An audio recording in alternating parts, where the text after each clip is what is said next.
సేవ అభివృద్ధి చెందాలని ఆశపడుతుంటారు. కానీ కొంతమంది చెడగొట్టే వాళ్ళు ఉన్నారు. అందుకనే వాళ్ళనే బైబిల్ అంటుంది, వీళ్ళు పైకి గొర్రె చర్మం కప్పుకుంటారు కానీ లోపల క్రూరం. లోపలేంది? తోటి సేవకుడిని ప్రేమించలేరు, తోటి దైవజనుడిని.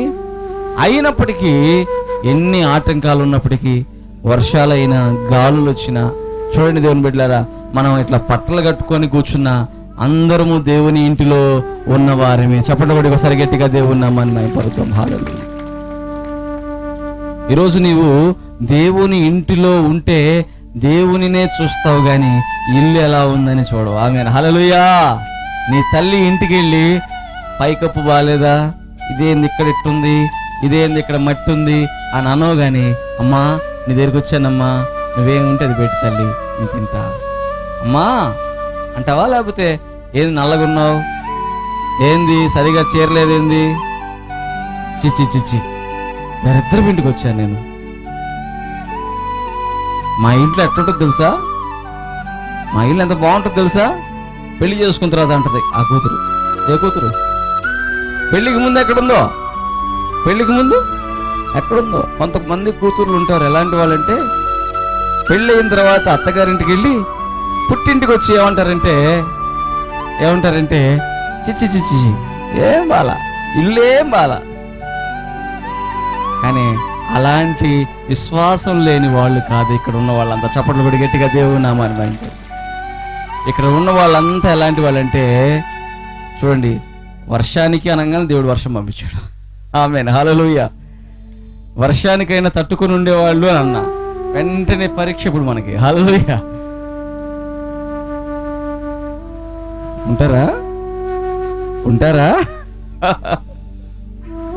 ఏం కాదులే, దేవుడు మనకి కాపుదలిస్తాడు. దేవునికి స్తోత్రం చెప్పండి ఒకసారి. హల్లెలూయా. బైబిల్లో ఒక మాట ఉంది, హెబ్రీలకు రాసిన పత్రికలో,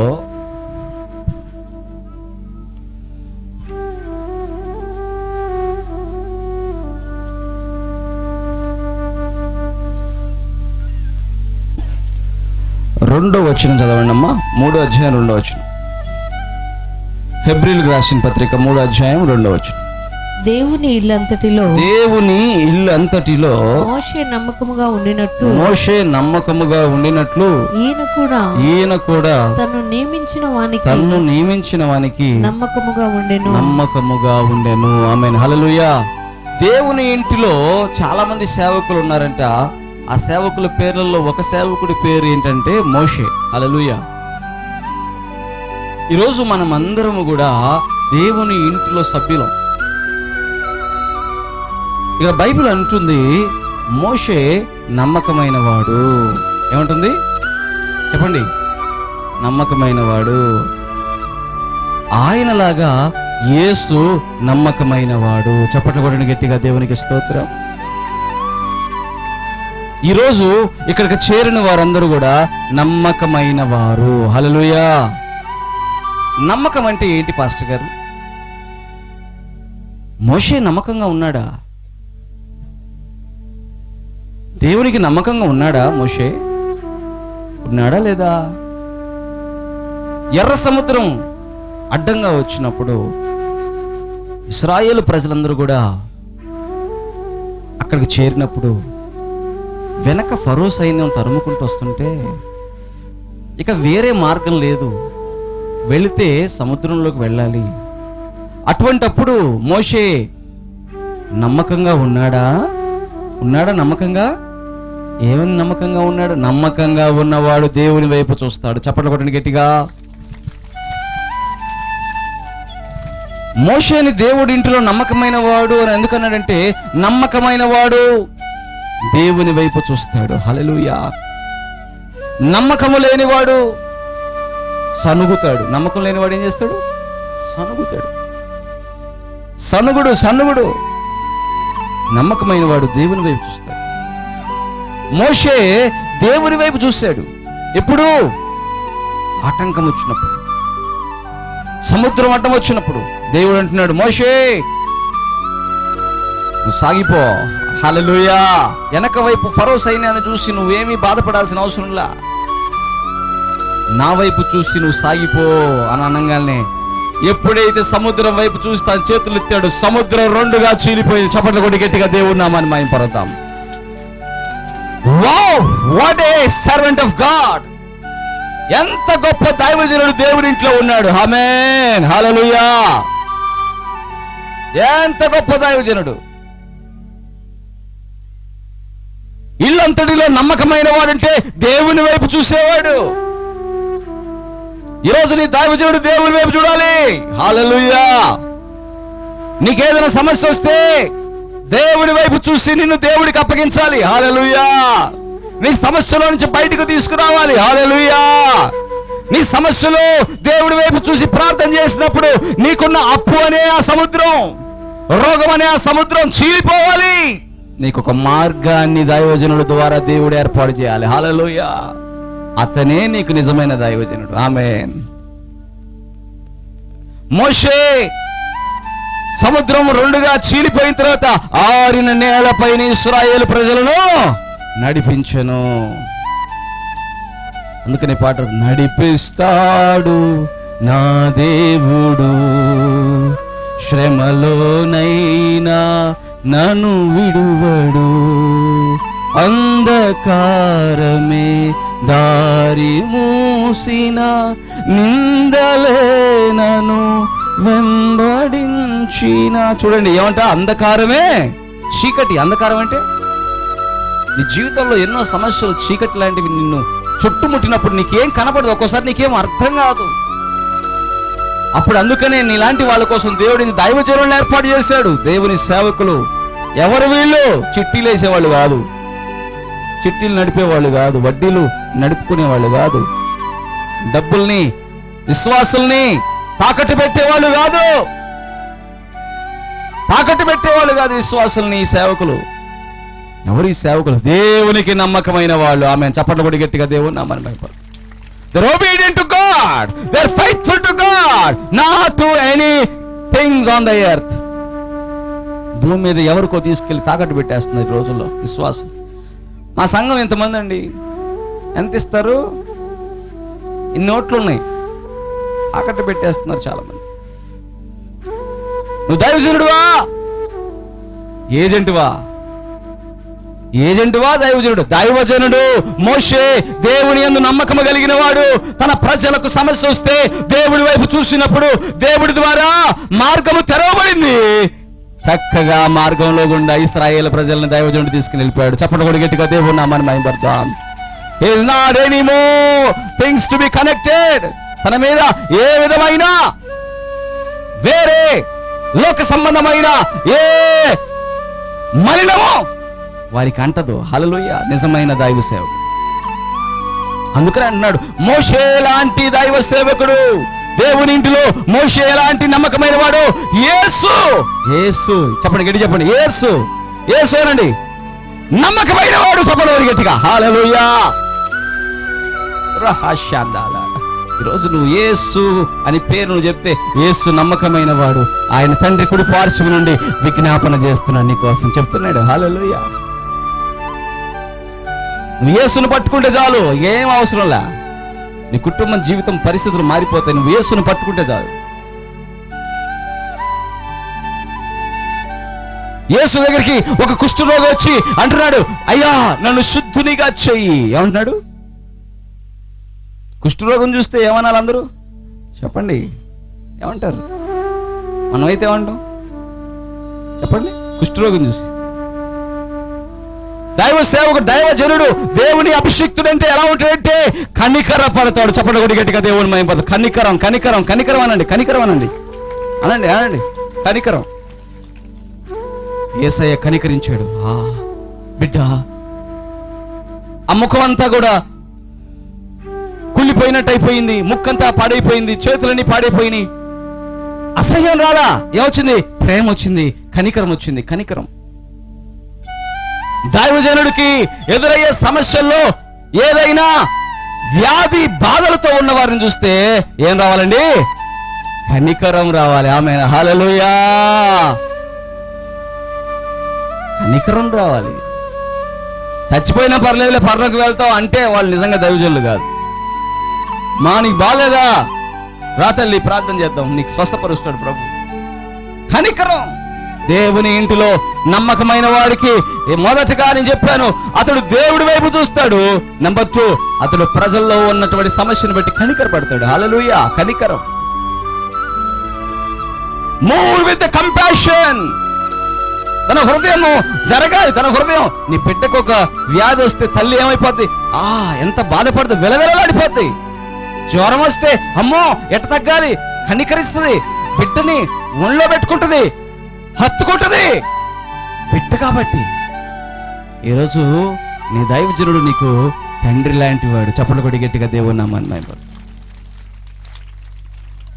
నాకు వేరే చెడ్డ చూపు లేదు, వాళ్ళ మీద చెడ్డ ఆలోచన లేదు. ఎందుకంటే వాడు నా బిడ్డలు. ఎందుకంటే దైవజనుడు అంటే తండ్రి స్థానంలో ఉండేవాడు. ఒకవేళ నా వయసు తక్కువ కావచ్చు, నేను మీకు తండ్రి లాంటి వాడిని. అలా అని నన్ను తండ్రి అని పిలవక్కర్లేదు, కానీ ఆ భావము నీలో ఉండాలి. ఆమేన్. హల్లెలూయా. ఆ భావం నన్ను పిలవమని అంటలే. నేను ఆయన బిడ్డ లాంటి దాన్ని అని అనుకోవాలి. ఆమేన్. హల్లెలూయా. ఒక తండ్రి స్థానం, ఒక తల్లి స్థానం. దైవజనుడు అంటే ఎవరంటే ఒక తండ్రిలాగా కనికరించాలి.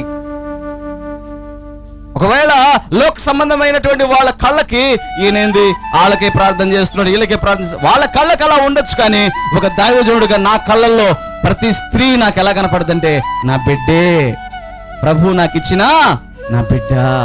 ఈ బిడ్డ కొరకు నేను ప్రార్థన చేయాలి, ఈ బిడ్డకు సమస్య కొరకు నేను కన్నీరు గారవాలి, ఈ బిడ్డకు సమస్య పోయినప్పుడు నేను సంతోషించాలి. హల్లెలూయా. నీవు నిజముగా సమస్యతో ఉంటే ఆ సమస్య నుంచి విడుదల పొందాలి అని కనికరపడేవాడే నిజముగా దేవుని ఇంటిలో నమ్మకమైన వాడు. ఆమేన్. హల్లెలూయా. హల్లెలూయా. హల్లెలూయా. అందుకనే యేసు మనకు నమ్మదగిన దేవుడు. ఈరోజు నువ్వు యేసు నందు విశ్వాసం ఉంచావంటే, కొంతమంది అంటారు, అయ్యా మా కులం వేరయ్యా, మా మతం వేరయ్యా. నేను అంటాను ఏంటంటే, కులానికి దేవుళ్ళు ఉండొచ్చు, మతానికి దేవుళ్ళు ఉండొచ్చు, కానీ ప్రపంచానికి దేవుడు ఉన్నాడు. ఆయన పేరు యేసుక్రీస్తు. చప్పట్లు కొట్టి గట్టిగా దేవుడు నామమున మహిమపరచు. ఎవరికి దేవుడినా? ప్రపంచానికి దేవుడు. He is the God of the world. He is the creator of the creation. భూమిని, ఆకాశాన్ని, సర్వ సృష్టిని సృజించిన ప్రభు అయిన యేసు సృష్టికర్త. ఆయన ఒక కులానికి కాదు, ఒక మతానికి కాదు, ప్రపంచానికి దేవుడు. ఆయన దగ్గరికి ఎవరైనా రావచ్చు. హల్లెలూయా. ఎవరైనా రావచ్చు.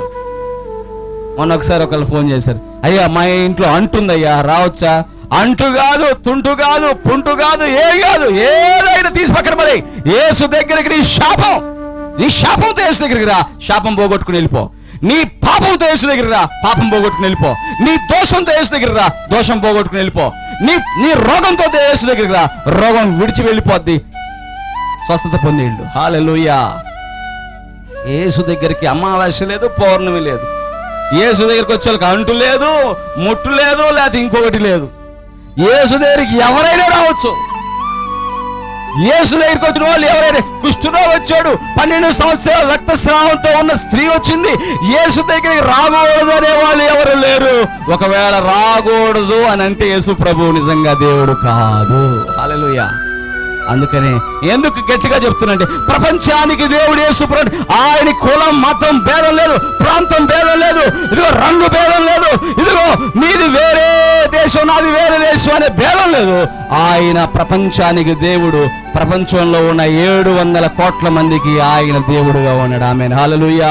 ఆయన దగ్గరికి ఎవరు వచ్చినా ఆయన వారిని హక్కును చేర్చుకొని కనికరపడి వారిని బాగు చేస్తాడు. చప్పట్లు కొట్టి గట్టిగా దేవుని నామమున మహిమపరచు.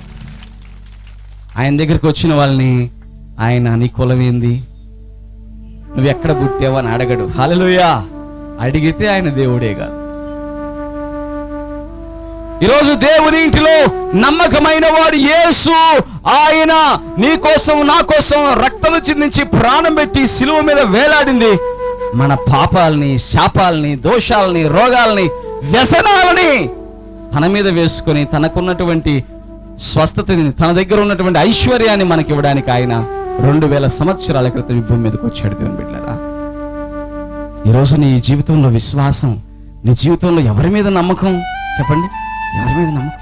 తాళ్ళు కాదు, దారాలు ఎవరో కడుతున్నారని చెప్పి ఎలాగాకండి. యేసు ప్రభు నామములో నూనె రాసి ప్రార్థన చేసుకోండి, దేవుడు స్వస్థపరచడు. గట్టిగా చెప్పండి కూడా, గట్టిగా. యేసు అన్నాడు తన శిష్యులతో, ఇదిగో రోగులను నూనె రాసి స్వస్థపరచండి. హల్లెలూయా. ఆ గ్రామాల్లో దెయ్యాలు ఎలగొట్టండి. ఎవరిది పరిచర్య? యేసు ప్రభుది. హల్లెలూయా. ఆయన చెప్పాడు, మేము చేస్తున్నాం అంతే. హల్లెలూయా. నేను కొత్తగా ఏం కనిపెట్టేది ఏం లేదు, కొత్తగా ఏం కనిపెట్టేది ఏం లేదు. ఆయన చెప్పింది ఏదైతే అది చేయడం. ఈరోజు నువ్వు దేవుని ఇంటిలో నమ్మకమైన వాడిగా ఉన్నటువంటి యేసు ప్రభుని నీ సొంత రక్షకుడిగా అంగీకరించావా? హల్లెలూయా. నువ్వు విశ్వసించావా? దేవుడు ఏమన్నాడు? నువ్వేమో చేయాల్సిన అవసరంలా. నువ్వు చేయాల్సిందల్లా ఏంటంటే నీ మనసులో నాకు చోటు, నీ మనసులో నాకు చోటు. అది ఎవరికైనా కనపడుతుందా? దేవుడి దగ్గర ఎవరికి కనపడదు. హల్లెలూయా. నీ మనసులో చోటు కోరుతున్నాడు దేవుడు. హల్లెలూయా. ఏమనంట? నేను నీ పాపాలను తీసివేస్తాను, నువ్వు నమ్మితే చాలు. నీ జీవితంలో నీకు సమస్యల నుంచి నీకు విడుదలిస్తాను, నీ శాపాన్ని కొట్టివేస్తాను, నీ పాపాన్ని తీసివేస్తాను. మరణం తర్వాత కూడా నీకు నిత్య జీవం ఉంటుంది. ఆమేన్. హల్లెలూయా. హల్లెలూయా. అటువంటి నమ్మకమైన వాడు ఎవరైనా ఉన్నారా? ఈ భూమి మీద ఎవరు లేరు దేవుని బిడ్డలారా. ఈరోజు నీ జీవితంలో నువ్వు యేసు ప్రభుని సొంత రక్షకుడిగా అంగీకరించి ప్రభువా అని నువ్వు కానీ పిలిస్తే చాలు. ఆయన అంటున్నాడు, నేను నీ హృదయంలోకి వచ్చి నివసిస్తాను. ఎదుగో నీ తలుపు యొద్ద నిలబడి తట్టుచున్నాను. ఎవడైనా నా స్వరం విని తలుపు తీసి నెడల నేను వానితో కూడా కలిసి భోజనము చేయుదును. ఈరోజు నువ్వు యేసుతో సహవాసం చేస్తే నీ జీవితంలో ఆయనతో ఆయన నమ్మి ఆయన ఇంటిలో నమ్మకమైన వాడు, దేవుని ఇంటిలో నమ్మకమైన వాడు యేసు.